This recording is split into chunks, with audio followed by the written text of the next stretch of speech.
Welcome to Web Handling. My name is Dave Roisum. In this second of a series of fluid control video clips, we describe several options for piping the ports of a cylinder. It is often best to pipe both sides of a cylinder, even if everything can be done from one side, as might be the case, as shown here, if the moving roller weight were higher than the maximum required nip load. The reason for piping both sides are many, but one is to zero out the weight of the roller. Here, the pressure on the fixed side of the cylinder is set to just counterweight. This is a service engineering function only. The calibration procedures should be described in service manuals. The operator, on the other hand, will work on the control side during run. This scheme gives a sensible result that zero control pressure gives zero product pressure.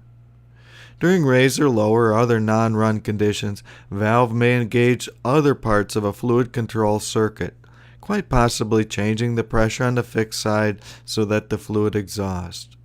True, all of this might be done in computers or PLCs. Still, there are many other great reasons to pipe both sides of a cylinder, as we will see. Sometimes you might wish to control the stroke speed of a cylinder. To do that, you must first size all components to be able to allow more than enough flow for the desired speed.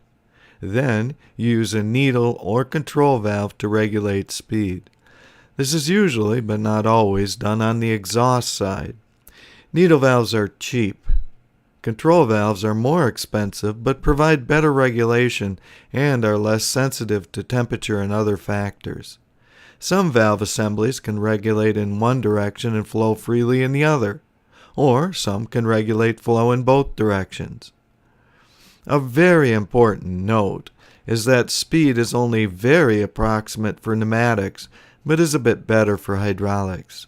Some of this is due to externalities such as variations in friction or inertia, and some of this is just due to imperfections in fluid control components.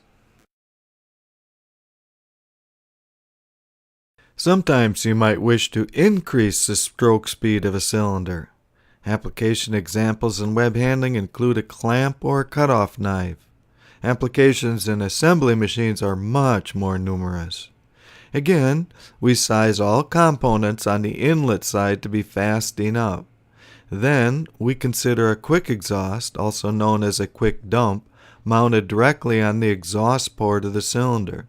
This eliminates the flow restriction of sending the exhaust back through the lines and valves. Of course, safety is paramount. What happens if there are operators that have access to a machine while it is stopped or even running? Until we can design or upgrade machines so that operators never need to interact except remotely via a control panel, we may have a situation something like this. This is the case on many rewinders as just one example. If piping should fail, this load can drop. This can be made a bit safer by mounting a pilot-operated check valve directly on the body of the cylinder. An alternative mechanical solution is a latch or a ratchet, but these are not necessarily any more reliable. There are many other safety rules and considerations that are much too numerous to cover here. However, one we might add here is the desire that stroke speeds be slow enough so that an operator might possibly notice and move away from a hazard. Values sometimes used here are 1 foot per second or 0.3 meters per second. This is the speed of a very slow walk. Thank you so very much for watching this module in my Plant Practical series.